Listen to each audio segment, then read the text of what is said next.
da segunda-feira, que nós acabamos tendo um problema com o Teams e não podemos fazer a transmissão.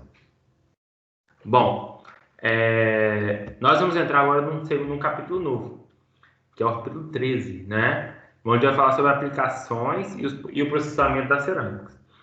Nessa primeira parte, se divide em introdução, tipos de aplicações cerâmicas, e aí vai entrar os vidros cerâmicos, a base de argila, refratários, abrasivos, cimentos, carbono, cerâmicas avançadas, tá? E na aula de hoje também tem a continuação do assunto. Eu vou passar bem rápido, tá, galera? E focando apenas nos principais pontos. Até porque são mais de 110 slides, entendeu? Então, assim, se eu ficar lendo um por um, vai ficar uma aula chata, cansativa. E não, essa leitura é a leitura que você deve fazer depois, tá? Assim, não é preciso eu ler algo para você. Então, eu só vou focar nos pontos principais, ok? Bom, para começar, a gente falou sobre os materiais cerâmicos, né? Questão de microestrutura, composição, essas coisas. Nesse capítulo, a gente vai dedicar um pouquinho a como esse material é processado e quais são as suas aplicações, tá? Bom, aqui nessa figura nós temos uma divisão dos tipos de materiais cerâmicos. Eu tenho primeiro os vidros, né? Que podem ser divididos em vidros e vidros cerâmicos. Só um instantinho, deixa eu só abrir a janela da porta, porque está muito quente hoje.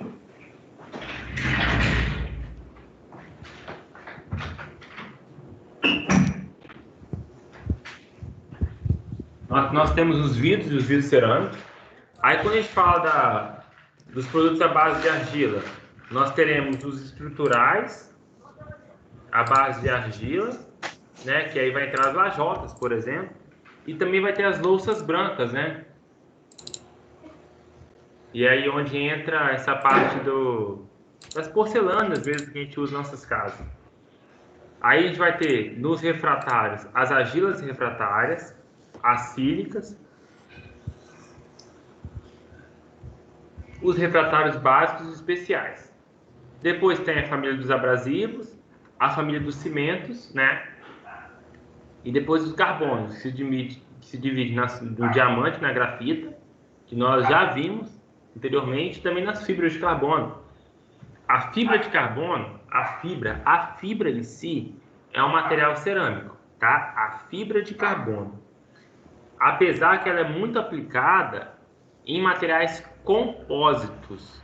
O que é um material compósito? Um compósito é um material que ela tem uma matriz polimérica com algum material cerâmico fazendo um reforço. O que geralmente você tem alguma coisa que é de fibra de carbono? Não é só carbono. É uma matriz polimérica com fibra de carbono que dá um reforço e aumenta a sua resistência mecânica, tá? Então, a fibra em si, ela é um cerâmico, mas quando ela está inserida dentro de uma matriz polimérica, se torna um compósito. E também tem umas cerâmicas avançadas. Bom, primeiro, vamos falar sobre os tipos e aplicações. Vidros. É um grupo particular, né? Consiste de silicatos não cristalinos. O vidro, ele é um não cristalino, tá?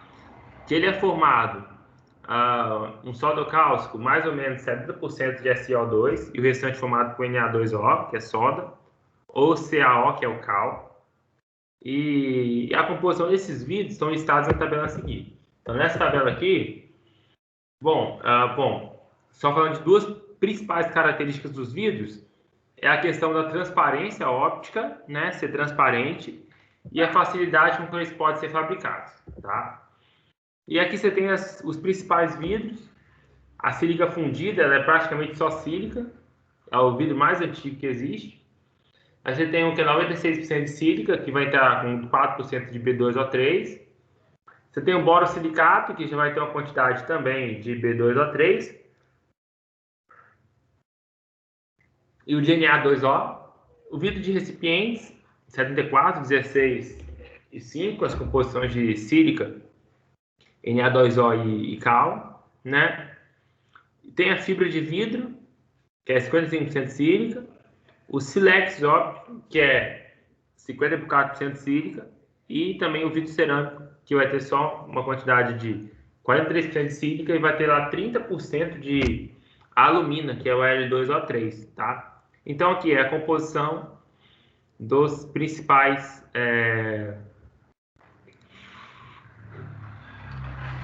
tipos de vidro que a gente encontra no mercado, tá? Cada um para sua aplicação específica, né? Falando dos vidros cerâmicos, os vidros cerâmicos, bom, a maioria dos vidros, eles podem ser transformados em um estado não cristalino, de um estado não cristalino para um estado cristalino. Como eu falei, os vidros, eles são não cristalinos. Só que através, ou seja, a estrutura cristalina dele não é uma estrutura definida, é toda desorganizada, né? Só que através de um tratamento térmico específico, você pode transformar esse vidro não cristalino num vidro cristalino, através de um processo de cristalização. E aí, quando você tem esse material policristalino, você chama ele de vira um material vitrocerâmico, tá? Então, o vitrocerâmico é um vidro que sofreu um tratamento térmico de cristalização, passou a ter uma estrutura cristalina e é um vidro cerâmico.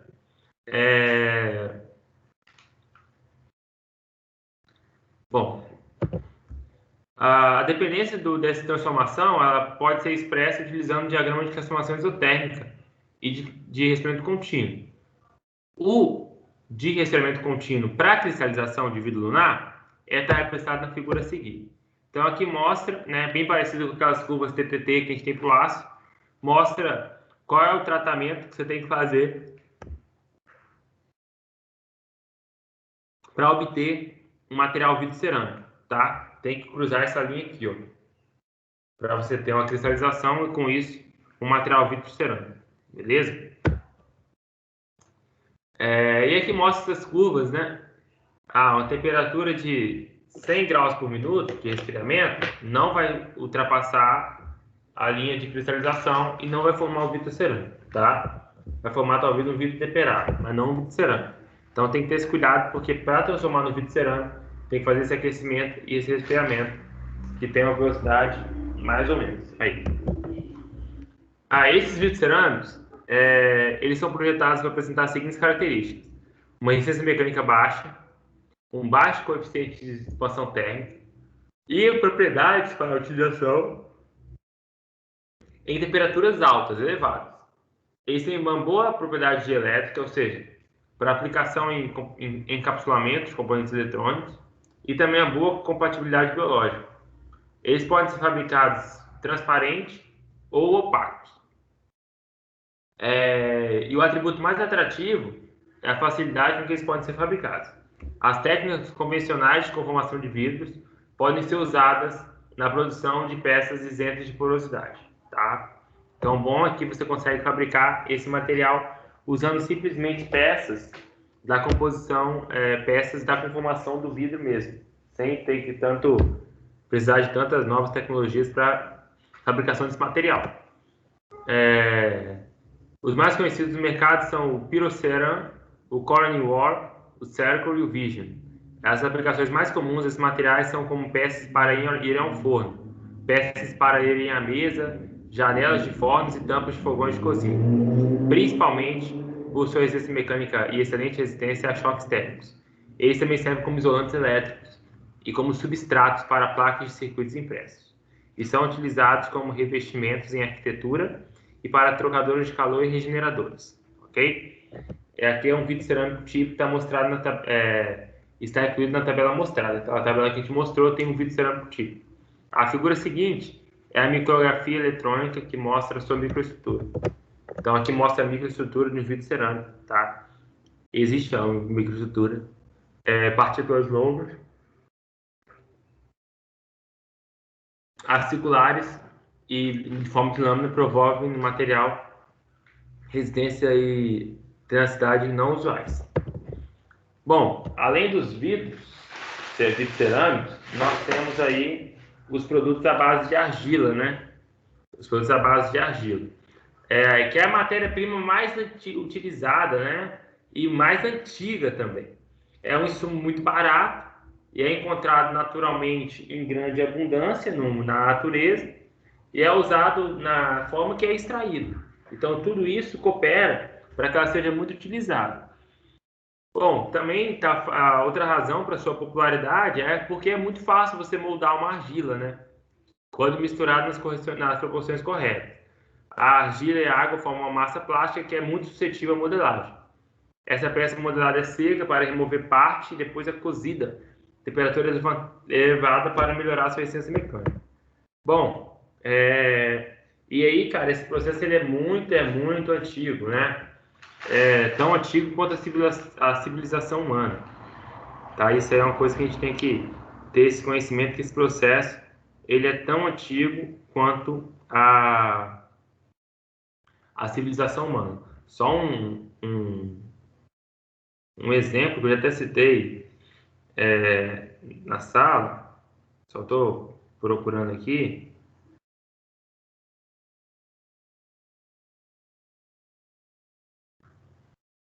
Só um instante.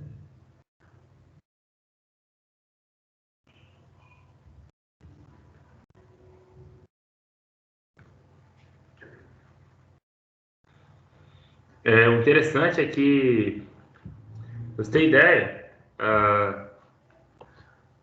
lá no livro de Gênesis, na Bíblia, quando conta a história da Torre de Babel, uma das histórias mais antigas citadas na Bíblia, que é também um livro histórico, né? Além de ser um livro de fé, é um livro histórico, você tem um texto lá em Gênesis capítulo 11, que vai falar assim, na hora que eles estavam planejando construir a Torre de Babel, onde o que estava coordenando diz: peguemos os tijolos e queimemos bem. Ou seja, esse processo de fabricação da argila e essa queima posterior para reforçar a resistência mecânica, ela é muito antiga. Ela é tão antiga quanto a civilização humana. Então, as primeiras edificações feitas pelos mãos humanas passaram pela argila e já entendiam que era necessário a queima da posterior da argila após a secagem para que a argila tivesse, os tijolos tivessem uma boa resistência mecânica. Então, esse processo de fabricação ele é encontrado nas construções bem antigas existentes ao longo do mundo, tá? Agora, falando das maretas produzidas à base de argilas, tem duas classificações: os estruturais, que é os tijolos, e as louças brancas. Os estruturais incluem os tijolos de construção, azulejos, tubulações de esgoto, aquelas manilhas, né? Aonde a integridade estrutural é importante. Já as louças brancas, elas tornam brancas após a queima em temperatura elevada.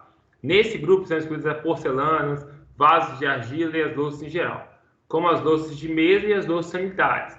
Além da argila, muitos desses produtos contêm também aditivos não plásticos, os quais influenciam nas mudanças que ocorrem durante os processos de secagem e queima. Tá?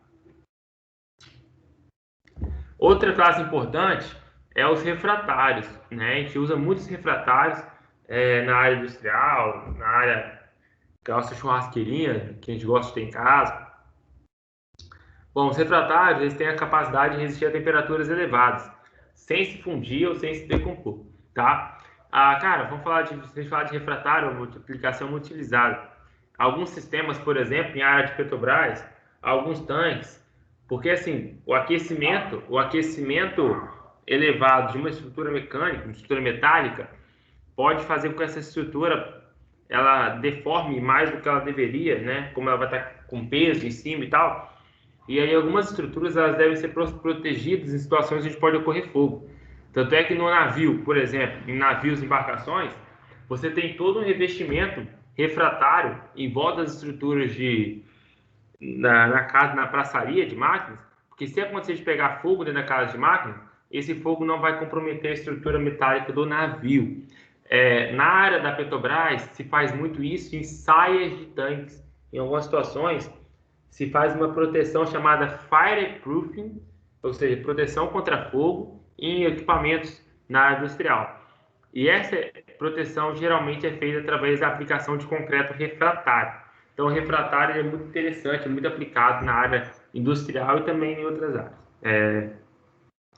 Aplicações de estudo refratário, revestimento de fornos, beneficiamento de metais, fabricação de vidros, tratamentos térmicos metalúrgicos e geração de energia. Ou seja, aplicações que você precisa, uma grande temperatura, geralmente você vai precisar usar um refratário. Os alto-fornos, ArcelorMittal, Sankofa, por aí vai, todos eles são revestidos por refratários. E aí eu falo sobre desempenho um pouquinho, né? E aí alguns tipos de refratário de materiais cerâmicos refratários. Você tem a argila refratária, como a argila refratária com alto teor de alumínio e por aí vai. E aí você tem aí qual é a porosidade aparente, né, de cada um desses tipos de refratários, ok? Além disso, você tem os refratários que são os sílicos aluminosos, né, que a maioria as principais matérias-primas desses refratários são essas argilas de alta pureza, que são misturas de alumínio e sílica, né? De acordo com o diagrama de fase SiO2 a L2O3. Nessa fase de composições, a maior temperatura possível, sem a formação de uma fase líquida, é 1577 graus. Abaixo dessa temperatura, as duas fases presentes são em equilíbrio, são a molita e a sílica. Durante o uso em serviço do refratário, a presença de pequenas quantidades de fase líquida pode ser permitida, sem comprometimento da integridade mecânica. Tá? E aqui mostra um pouquinho desse diagrama de fases. E aí você vê que nessa temperatura aqui, a partir dessa temperatura, você já vai ter líquido, o que não é interessante, né? Então, o ideal é se utilizar até 1577 graus, por exemplo, esse tipo de refratário. Eles são empregados na construção de fornos para confinar atmosferas quentes, isolar termicamente elementos estruturais de temperatura excessiva. Para os tijolos siliconuminosos, a resistência não é, em geral, uma consideração importante, uma vez que a sustentação de cargas estruturais normalmente não é necessária. Tá? Tem refratários também à base de sílica, né? A gente não vai entrar muito nos detalhes, os básicos. E agora eu vou falar sobre os abrasivos, que é muito importante. Cerâmicas abrasivas são usadas para desgastar, polir ou cortar outros materiais que têm obrigatoriamente menor dureza. Portanto, a exigência para esse grupo de materiais é a dureza e não a resistência ao desgaste. A dureza ou a resistência ao desgaste. Além disso, uma tenacidade alta é essencial para assegurar que as partículas não fraturem com facilidade. Adicionalmente, podem ser produzidas temperaturas elevadas a partir de forças abrasivas de atrito. Os diamantes, tanto os naturais quanto os sintéticos, são empregados como abrasivos. Entretanto, eles são caros. Os materiais cerâmicos abrasivos mais comuns incluem carbeto de silício, carbeto de tungstênio, o óxido de alumínio e a areia de sílica. Bom, são usados de várias formas, colados a discos de esmerilhamento, como abrasivos ou grãos soltos. No primeiro caso, as partículas abrasivas são coladas a um disco por meio de cerâmica vítrea ou de resina orgânica. Cara, quando a gente fala de abrasivo, praticamente todo abrasivo que nós temos, ele é um material cerâmico. Disco de lixadeira, esmerilhadeira, né, que é o nome mais correto, que a gente usa, é um material cerâmico. Jateamento abrasivo, material cerâmico. Nem que ele use só areia, que não é mais permitido em área industrial, mas é um abrasivo. Hoje em dia eu uso muito cobalto, né? Todos esses materiais são abrasivos, são materiais cerâmicos. Esses abrasivos são materiais cerâmicos. Então, assim, praticamente, na área industrial, a gente tem materiais cerâmicos para poder você ter os seus abrasivos aí, corte de metais, lixamento, essas lixas que você com material de construção, tudo isso são materiais cerâmicos que são os abrasivos desses materiais. E aí a micrografia, na base de óxido de alumínio. Óxido de alumínio, por exemplo, é um material abrasivo que a gente compra para hidrojateamento, tá? Para jateamento abrasivo. Eu mesmo já comprei óxido de alumínio para jatear, né? Situações na área industrial. As áreas cinzenta e escuras são as ligantes e porosidade, respectivamente, aplicação de 100 vezes. Tá? Discos de lixamento, esmerilhamento, polimento são empregam com frequências grãos soltos e abrasivos, quais são liberados em algum meio à base de água ou óleo. Os diamantes, o córdon, o carbeto de silício, o RAUG, são empregados em forma de partículas soltas, em uma ampla faixa de tamanhos de grãos. Além dos abrasivos, nós temos os cimentos, que são classificados como cimentos desorgânicos. O cimento, o gesso de Paris, cal, os quais, como um grupo, são produzidos em quantidades extremamente grandes, tá? A característica desse material é que, quando misturados com água, formam uma pasta que subsequente reage e endurece. Esse comportamento é especialmente útil no sentido de que estruturas sólidas e rígidas, com praticamente qualquer forma, podem ser moldadas com rapidez. Essa é a grande vantagem dos cimentos, né? Além disso, alguns desses materiais atuam como uma fase de união, que aglutina quimicamente agregados particulados para formar uma única estrutura coesa, tá? E aí, uma importante diferença é o fato que no cimento a ligação se desenvolve à temperatura ambiente, tá? E galera, o que é interessante, só para a gente poder fixar, isso aqui esquece, isso aqui está errado. Para você fixar no cimento é o que causa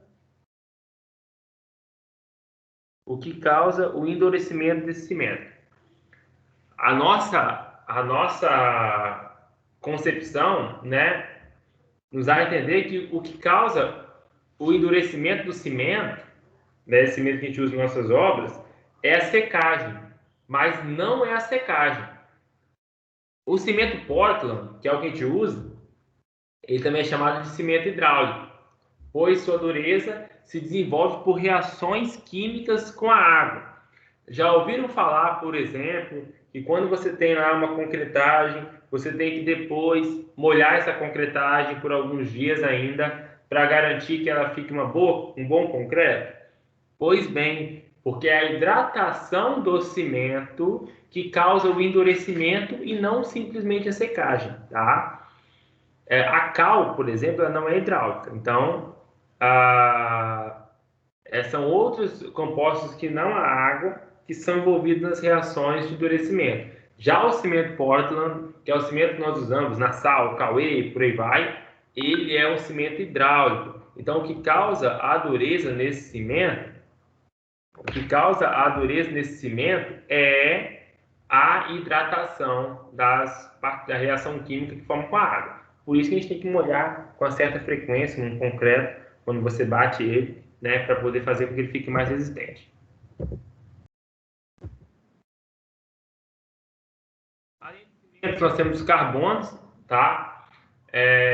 Quem foi apresentado duas estruturas do grafite e do diamante, tá? O diamante tem propriedades extraordinárias. Quimicamente é muito inerte, ou seja, o que é ser inerte, né? É não reagir com outra substância. Mas não é bem sim ou não, né? O quanto mais inerte for o material, menor a quantidade de substância para conseguir reagir com ele. O diamante é muito inerte, então é muito difícil você ter um meio corrosivo que vá atacar ele. Entre todos os materiais brutos, ele é o mais duro, resultado das suas ligações interatômicas do tipo sp3. Além disso, dentre todos os sólidos, ele é o que possui o mais baixo coeficiente de atrito. Sua condutividade térmica é extremamente elevada, suas propriedades elétricas são notáveis e, oticamente, ele é transparente nas regiões visível e infravermelha do espectro eletromagnético. Ele tem a mais ampla faixa de transmissão espectral de todos os materiais. O alto índice de refração e o brilho óptico dos monocristais tornam o diamante a pedra preciosa de maior valor. Várias propriedades importantes, assim como de outros materiais à base de carbono, são listadas na tabela seguinte.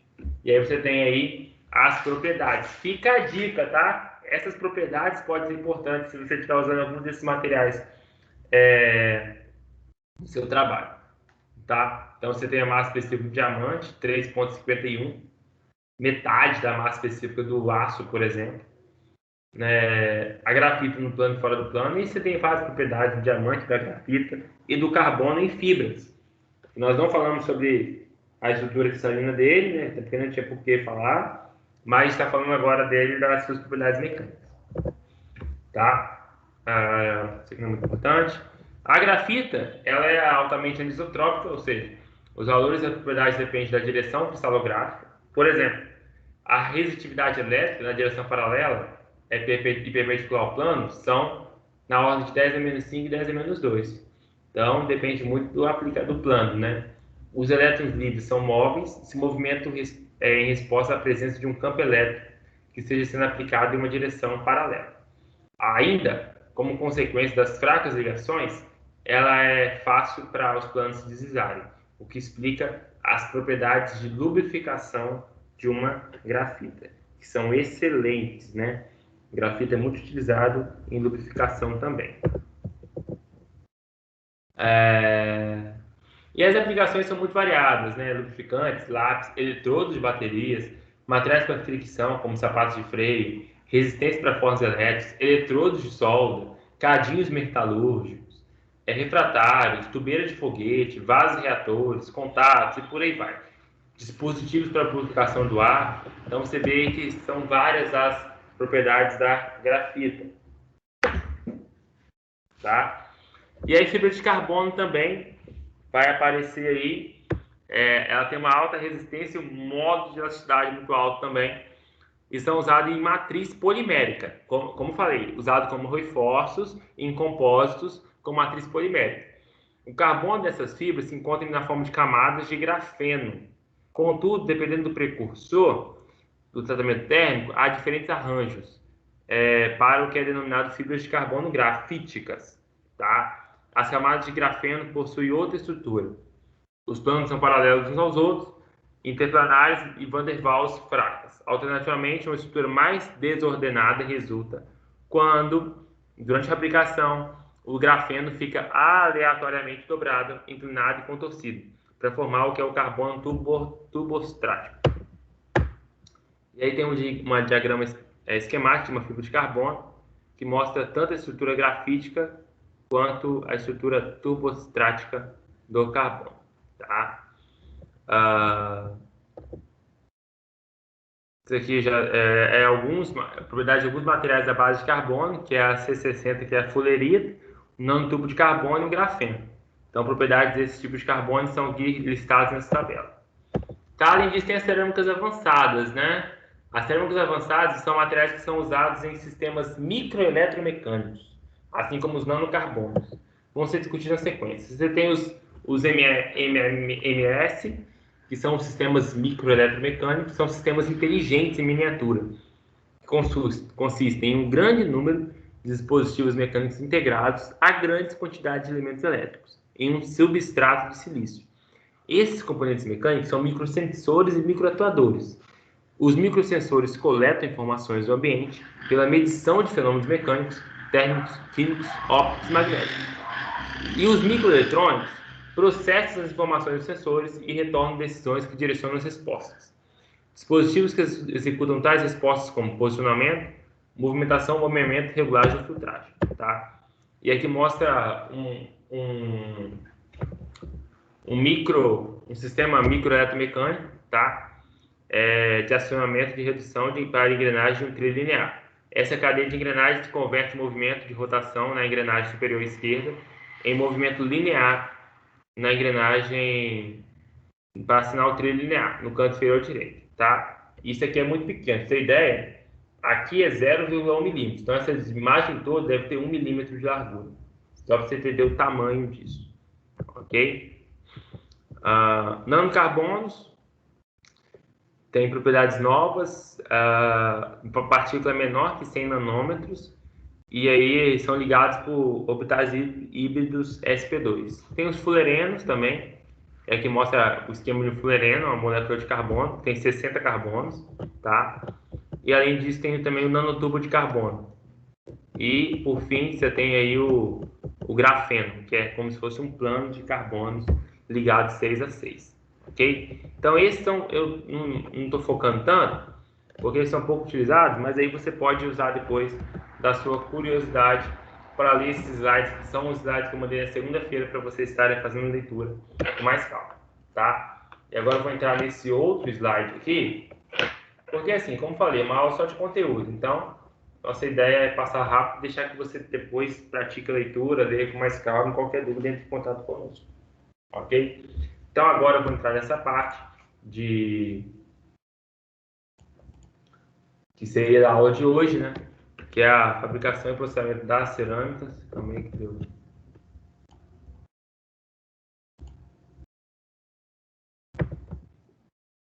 Baixo.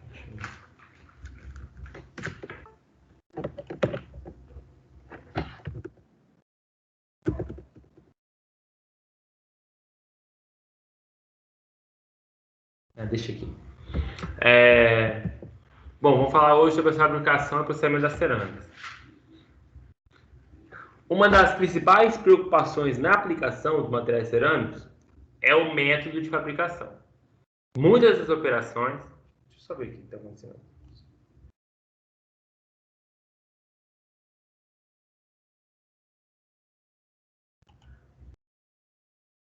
Existe. Muitas das aplicações, das operações, envolvem alguma forma de deformação plástica. Uma vez que os materiais... E aí é o seguinte, isso é preocupação. Por quê? A maioria das operações que a gente trabalhou até hoje, de conformação mecânica, envolve deformação plástica. E as cerâmicas têm muita dificuldade de deformar plasticamente, porque a temperatura de fusão é muito alta. Além disso, na maioria dos casos, a fragilidade desses materiais impede sua deformação. Algumas peças cerâmicas são conformadas a partir de pós ou aglomerado de partículas.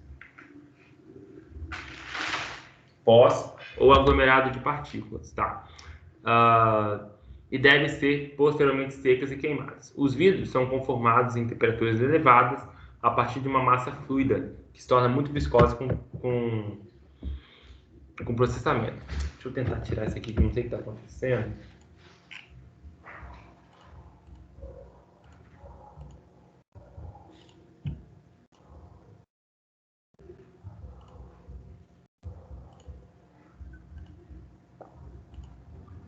Vamos ver se vai dar certo agora.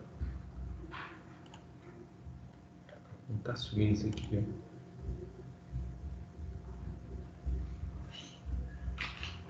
Deixa eu ocultar essa barra, então.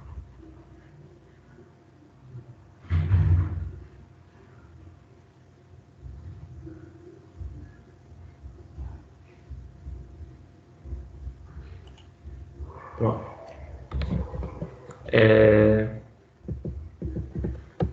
E aqui você tem quais são os tipos de fabricação de materiais cerâmicos, quais são as técnicas de fabricação, tá? Os cimentos, por exemplo, os vidros são temperaturas elevadas, né? Os cimentos, você tem a colocação de uma pasta fluida em moldes, tá? E aqui tem uma parte aqui, ó. Vidro, prensagem, sopro, estiramento e conformação da fibra. Conformação de particulados, prensagem de pós, que pode ser a quente, uniaxial e isostática. Conformação hidroplástica, colagem de barbotina e colagem de fibra. E todas elas depois passam por secagem química ou cimentação.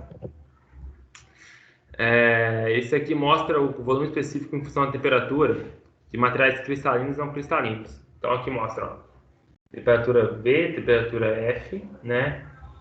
Um líquido vindo, se for um vidro, e um sólido cristalino. Na cristalização ele dá uma resfriada, reduz muito o seu volume específico. Tá? Quais são as propriedades dos vidros? Antes de discutir as técnicas, vamos falar sobre as propriedades. Os materiais vítreos ou não cristalinos, eles não se solidificam da mesma forma que os cristalinos. No resfriamento, com a diminuição da temperatura, um vidro se torna continuamente mais e mais viscoso. Não existe uma temperatura definida na qual o líquido se transforma em sólido, como ocorre com os materiais cristalinos. Então, preste bem atenção nessa informação. Não tem a temperatura, nessa temperatura o vidro vai ser líquido. Não tem isso. Ele vai simplesmente aumentar a sua viscosidade, tá? Não tem essa temperatura definida de maneira exata. De fato, uma das diferenças entre os cristalinos está na dependência do volume específico. Em relação à temperatura, como ilustrado, para os materiais cristalinos, existe uma redução descontínua do volume em relação à temperatura de fusão. Entretanto, nos vidros, o volume diminui continuamente com a redução da temperatura. Uma ligeira diminuição na curva, na inclinação da curva, é chamada de temperatura de transição vítrea, ou temperatura fictícia. Abaixo dessa temperatura, o material é considerado um vidro. Acima é um líquido super resfriado. Acima, ele é considerado vidro, aí acima o material é primeiro um líquido super resfriado e finalmente um líquido. As características também são importantes nessas operações. E aqui mostra, né, esse gráfico é muito importante porque ele mostra para você qual é a temperatura do determinado vidro, qual é a temperatura do vidro e qual vai ser o valor da sua viscosidade de acordo com essa temperatura, tá? Então aqui, ó, quanto maior a temperatura, menor a viscosidade. Então tem essas 5 retas representam 5 tipos de vidro diferentes, tá? Que vai ter a sua temperatura variando de acordo com a sua viscosidade. Viscosidade de acordo com a temperatura. A conformação do vidro ele é produzido pelo aquecimento das suas matérias-primas até uma temperatura elevada, acima da qual ocorre a fusão. A maioria dos vidros comerciais é da variedade soda cáustica, ou seja, você tem a sílica, que é suprida como areia de quartzo comum, enquanto o Na2O e o CaO são adicionados como soda barrilha e calcário. Para a maioria das aplicações, especialmente quando a transparência é importante, é essencial que o vidro produzido seja homogêneo, seja livre de poros. A homogeneidade é obtida pela fusão e mistura completa das matérias-primas. A porosidade resulta de pequenas bolhas de gás que são produzidas. Elas devem ser absorvidas no material fundido ou devem ser eliminadas por alguma maneira, tá? E aqui tem alguns métodos de você fazer a conformação do vidro, beleza? Você tem um tarugo. Isso aqui é como você faz quando você faz por prensagem. E aí você pressiona, coloca o tarugo na forma e pressiona. Depois, você tiraria esse produto aqui e colocaria ele numa outra, onde vai acontecer um sopro de ar. E esse sopro com ar comprimido vai fazer com que o vidro ele abra na direção da forma que você quer, fazendo sua garrafa, por exemplo, ou lâmpada. No final da década de 50, essas chapas de vidro eram produzidas por fundição. A seguir, as faces eram esmerilhadas para tornar planas e paralelas. Finalmente, as faces eram polidas para tornar a chapa transparente. Um processo que era caro. O processo de flutuação mais econômico foi patenteado em 59 na Inglaterra. Nessa técnica, o vidro fundido passa sobre rolos e de um forno para o segundo forno, onde fica sob um banho de estanho líquido. Dessa forma, ele flutua sobre o estanho. As forças gravitacional e de tensão superficial fazem com que as faces fiquem perfeitamente planas e paralelas. E a chapa resultante tem uma espessura uniforme. Então aqui é a situação. Você tem o vidro fundido, e aí você passa o estanho líquido, e aí ele vai sair uma chapa de espessura constante. Tratamento térmico. Recozimento gera tensões térmicas quando você resfria de temperatura elevada, como acontece nos metais, então você precisa fazer recozimento. Essas tensões térmicas são importantes nas cerâmicas frágeis, especialmente nos vidros, uma vez que elas podem enfraquecer o material ou, em casos extremos, levar à fratura, por um choque térmico. Normalmente são feitas tentativas para evitar as tensões, que pode ser conseguido por meio do resfriamento da peça, segundo uma taxa lenta, no qual, uma vez que tais tensões tenham sido introduzidas, sua eliminação, pelo menos redução, é possível pelo recozimento. Também tem a têmpera, que é muito conhecida por nós, porque a gente compra muito vidro temperado para os nossos banheiros e por aí vai. Carros também tem. Pode ser melhorada a sua resistência através da indução intencional de tensões residuais. Isso pode ser conseguido com um tratamento térmico chamado têmpera térmica. Nessa técnica, a peça de vidro é aquecida a temperatura acima da transição vítrea, porém abaixo do amolecimento. Então, ela é resfriada até a temperatura ambiente por meio de um jato de ar ou, em alguns casos, o banho de óleo. Essas tensões residuais, ela vai se tornar mais rígida, tá? Mais frágil também, porém, às vezes a rigidez é o que você quer.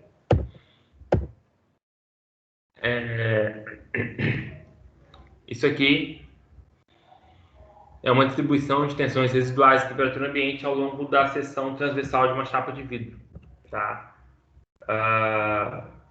E aqui você mostra que o vidro temperado, de acordo com, ao longo da seção transversal, ela vai ter essa variação de tensão interna dentro dela.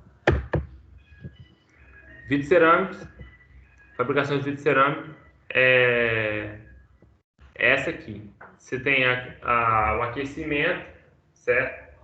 Você tem um aquecimento, uma temperatura de fusão, resfriamento rápido, depois você vai aquecer até uns 800 e poucos graus para ter a nucleação e por fim vai aquecer, ele vai manter aquecido um tempo para ter o crescimento dos grãos e assim formar uma estrutura cristalina, tá? Esse tratamento térmico, essa linha de temperatura, é chamada de cristalização. Bom, quando a gente fala de produtos à base de argila, os mais conhecidos, né? Tijolos, louças brancas. Essa classe inclui os produtos estruturais e as louças brancas, tá? As características dela é que ela tem uma coisa chamada hidroplasticidade. Bom, quando se adiciona água, se torna um material muito plástico. É a famosa, quando você mistura o barro, né, da argila com a água, você tem uma massa ali que é muito fácil de se moldar à temperatura ambiente, tá? Isso é chamado hidroplasticidade. A água, ela tem essa condição de tornar a argila plástica, né? Essa propriedade é muito importante durante essas conformações. As argilas, elas são aluminosilicatos compostos de alumínio e sílica, que contêm água quimicamente ligada. Possui uma ampla faixa de características físicas, composições químicas e estruturas. As impurezas mais comuns incluem os óxidos de bário, cálcio, sódio, potássio e ferro. E ainda alguma matéria orgânica que pode existir ali, né? Porque é tirado do meio ambiente, né? Então pode ter matéria orgânica no meio. As estruturas cristalinas dos minerais à base de argila são complicadas. Entretanto, prevalece uma estrutura em camadas. Os minerais argilosos de interesse mais comuns, que é conhecido, é a argila caolinita, né, que tem a estrutura cristalina mostrada na próxima figura. Então, essa é a estrutura cristalina mais comum nas argilas que nós temos aí, que é a caolinita. Tá? Qual é a composição desses produtos? Bom, muitos produtos, em particular as louças brancas, também têm alguns componentes sem plasticidade, como sílex ou quartzo moído, e um fundente como feldspato. O quartzo é usado principalmente como material de enchimento, pois é barato, relativamente duro e quimicamente não reativo. Ele apresenta pouca alteração durante o tratamento térmico a temperatura elevada, pois tem temperatura de fusão bem mais alta que a normal de queima. Quando fundido, no entanto, o quartzo tem capacidade de formar um vidro. Quando misturado com argila, um fundente forma um vidro com ponto de fusão baixo. Os feldspatos são alguns dos agentes fundentes mais comuns. Entre eles são um grupo de aluminosilicatos contendo íons K+, Na+, e Ca2+. Como seria esperado, as mudanças que ocorrem durante esse processo de secagem de queima e também as características da peça acabada são influenciadas pelas proporções desses três constituintes: argila, quartzo e fundente. Uma porcelana típica pode conter aproximadamente 50% de argila, 25% de quartzo e 25% de feldspato. Quais são as técnicas de fabricação? Primeiro, você tem a conformação hidroplástica. A conformação hidroplástica é quando você mistura esses minerais à base de argila em água, né? E são formados sem a formação de trinca. No entanto, eles não têm um bom limite de escoamento, uma boa resistência, tá? E aí, depois você vai passar pela secagem e pela queima. A forma mais comum é a extrusão, que é a forma usada nos nossos tijolos, lajotas, né? Uma massa ela é forçada por um orifício de uma matriz em que se apresenta a geometria desejada. Tijolos, tubos, blocos e azulejos são em geral fabricados usando conformação hidroplástica. Normalmente, a cerâmica plástica é forçada por uma matriz por meio de roscas sem fim, acionada por um motor, e frequentemente o ar é removido por uma câmara de vácuo, para aumentar a densidade. As colunas ocas no interior de uma peça estrudada, por exemplo, como tijolo de construção, são formadas por pinos removíveis dentro do molde. E também tem o processo de colagem de barbotina, né? Que está aqui um exemplo desse tipo de colagem de barbotina, que é quando você utiliza suspensão de argila e outros materiais não plastificáveis em água. Quando vertido em um molde poroso, feito geralmente de gesso, a água é absorvida pelo molde, deixando uma camada sólida entre a parede do molde, cuja espessura dependerá do tempo. Esse processo pode prosseguir até que toda a cavidade do molde fique sólida. Ou o processo pode ser interrompido quando a parede da casca atinge a espessura desejada. Então esse aqui é um exemplo. Na letra A é uma colagem de barbotina sólida, na B com drenagem, utilizando um molde feito de gesso. Tá? E aqui você vai ter uma peça acabada maciça, nesse caso uma peça acabada oca, né? E aí, secagem e queima, tá? É muito importante no processo de fabricação das argilas, que é a secagem aqui. Ela que foi conformada hidroplasticamente por colagem de barbotina ou hidroplasticamente ou por colagem, ela retém uma porosidade significativa e tem uma resistência baixa, insuficiente para a maioria das aplicações práticas, além de poder ter ainda água dentro dela. Esse líquido é removido em processo de secagem. A massa específica e a resistência são aumentadas como resultado de um tratamento térmico a alta temperatura, que é a queima. Um corpo que tenha sido conformado a seco, mas não tenha sido queimado, é chamado verde. As técnicas de secagem e queima são críticas, uma vez que durante essa operação podem ser introduzidos defeitos que normalmente tornam a peça imprestável, como empenamento, distorção e trinca. Esses defeitos resultam geralmente de tensões que são geradas a partir de uma contração não uniforme. A secagem ela é bem usada nas cerâmicas, né? E aqui você tem um exemplo de como é feito. Você tem aí um corpo molhado, um corpo parcialmente seco e um corpo seco, sem água entre esses corpos, né? A secagem ela pode ser feita em temperaturas baixas, né? Abaixo de 50 graus, tá? Porque você só quer mesmo secar, você não quer que haja nenhum tipo de queima, conformação daquele material. E depois tem a queima. A queima é temperatura alta, entre 900 e 1400 graus Celsius, tá? Durante a queima, a densidade é aumentada ainda mais. Já aumentou um pouco na secagem e aumenta mais na queima. A resistência mecânica também é melhorada. Quando materiais são aquecidos até temperaturas elevadas, ocorrem algumas reações consideradas complexas e intensas. Uma das reações é a vitrificação, que consiste na formação gradual de um vidro líquido que flui para o interior e preenche parte do volume dos poros. O grau de vitrificação depende da temperatura do corpo. Então, a vitrificação é como se eu tenho, após secagem, você tem ainda particulados que têm espaço entre eles. Então, com a queima e a vitrificação, esses particulados são preenchidos por um vidro. E aí, com isso, aumenta a resistência, aumenta a densidade também. E aqui mostra a micrografia de uma porcelana cozida, tá? Você consegue ver os grãos de quartzo, partículas escuras, por bordas escuras de solução vítrea, a região de feldespato dissolvido, pequenas áreas sem características distintas, né? Aqui é o grão de quartzo, aqui é a fase vítrea. Além disso, observa trincas nas partículas de quartzo. Você pode ver algumas trincas aí dentro do grão de quartzo. E poros também que existem nessas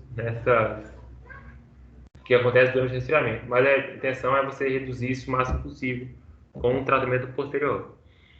A temperatura de queima determina também a extensão com que a vitrificação ocorre. Ela aumenta conforme a temperatura aumenta. Os tijolos de construção, por exemplo, são queimados em temperatura mais baixa, 900 graus. Por isso eles são porosos. Por outro lado, uma porcelana altamente vitrificada está no limiar de ser opticamente translúcida. Ocorre a temperatura muito mais elevada. A vitrificação completa é evitada durante a queima, uma vez que o corpo se torna muito mole e irá colapsar. Prensagem de pós. É muito interessante também, outra forma de fabricação da argila é prensagem de pós. Ele é um método análogo à metalurgia do pó. A diferença é que na metalurgia do pó você usa mais materiais metálicos e na prensagem de pó são materiais só cerâmicos, incluindo cerâmicos eletrônicos e magnéticos. Tá? O grau de compactação é maximizado e a fração de espaços vazios é minimizado com o emprego de partículas maiores misturadas com partículas mais finas. E aqui mostra bem como que funciona esse processo, né? Você tem a primeira cavidade da matriz, né? Na letra A aqui, a cavidade da matriz. Na B, o pó é compactado, né? O pó é compactado. Na C, a peça compactada é ejetada. E na D, a sapata empurra a peça para encher novamente a matriz e fazer. Então, esse monte de pó virou essa peça compactada. E aí é o seguinte, quando fala de pressagem de pós, ela pode ser uniaxial, pode ser isostática e pode ser quente, tá? Uniaxial, pó compactado é uma matriz metálica mediante uma pressão aplicada. A peça é conformada assume a configuração da matriz e propulsão pela qual a pressão é aplicada. Esse método é restrito a formas simples, tá? Na isostática, o material pulverizado está contido em um invólucro de borracha. A pressão é aplicada por um fluido isostaticamente em uma operação de queima necessária após essa prensagem, tá? Durante a queima, a peça conformada se contrai, reduz um pouco o seu tamanho e apresenta uma redução da sua porosidade, tá? E aqui mostra um pouquinho como funciona o método de prensagem de pós. Na letra A são os pós, né, mostrados separados ali antes da prensagem. Na B, você tem a união desses pós e o poro dentro dos pós, ele reduzindo. E na C, à medida que o processo vai avançando, os poros eles vão mudando de tamanho, vão mudando de forma e vão diminuindo também, melhorando assim a densidade do material e sua resistência mecânica. Visto que o modo de elasticidade, a resistência mecânica, diminui conforme aumenta a porosidade. E aqui é uma micrografia, tá vendo? De uma varredura de pós de alumínio compactados. Você tem aqui, ó, vários pós compactados, ok? E aqui você mostra alguns, deixou partículas menores com partículas maiores com menores, para as menores entrarem no espaço das maiores, tá? E aqui alguns lugares ficaram poros, outros lugares ficaram bem prensados, tá? Esse aqui foi óxido de alumínio e foi sinterizado a 1.700 graus Celsius, ampliação de 5.000 vezes. E também tem a colagem de fita, tape casting, que é uma técnica de fabricação de cerâmicas que indica nas chapas finas de uma fita flexível que são produzidas por meio do processo de colagem. Essas chapas são preparadas a partir de suspensões, em muitos aspectos, semelhantes às suspensões empregadas no processo de colagem de Barbotin. Esse tipo de suspensão consiste em uma suspensão de partículas cerâmicas em um líquido orgânico, que também contém aglutinantes e plastificantes. Vamos olhar um pouquinho melhor sobre como que ela funciona. Esse é um tipo de colagem de fita. Você tem uma lâmina afiada, uma barbotina, uma bobina de película transportadora e uma bobina de coleta de material e estrutura de suporte, tá? A fita é formada vertendo-se suspensão sobre uma de plana, pode ser aço inoxidável, vidro e tal. Essa lâmina é afilada, espalha a suspensão na forma de uma fita fina, com espessura uniforme, como mostrado esquematicamente na próxima figura. O processo de secagem, os componentes voláteis da suspensão são removidos por evaporação. E o produto verde é uma fita flexível que pode ser cortada, o qual podem ser puncionados orifícios antes de uma operação de queima. As espessuras da fita estão entre 0,1 mm e 2 mm. A colagem é amplamente empregada na produção de substratos cerâmicos usados em circuitos integrados e capacitores. A cimentação, como também é conhecido um processo de fabricação de cerâmicas, o cimento, quando misturado com água, resulta em uma pasta que, após ser moldada, endurece como resultado de reações químicas complexas. Galera, era isso que eu tinha para passar para vocês na aula de hoje, tá? É um pouco chato, é sim, porque a gente acaba tendo que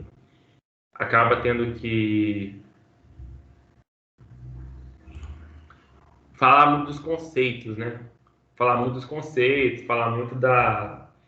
É conceito denso mesmo, né? Então, assim, o ideal é que cada um dê uma lida boa nesses 2 slides, já estou no Fábrica Virtual, para a gente fixar mais esses conceitos, tá? Então, assim, é um capítulo bem conceitual, mas fala de coisas interessantes. Então, o ideal é que você tenha um tempo mesmo de você ler e você poder falar, expor suas dúvidas, beleza? E assim você vai conseguir entender melhor esse conteúdo, tá? O primeiro capítulo é um capítulo que é bem prático, você tem muita conta. Nesse segundo, praticamente você não tem conta nenhuma. É mais teoria mesmo, ok?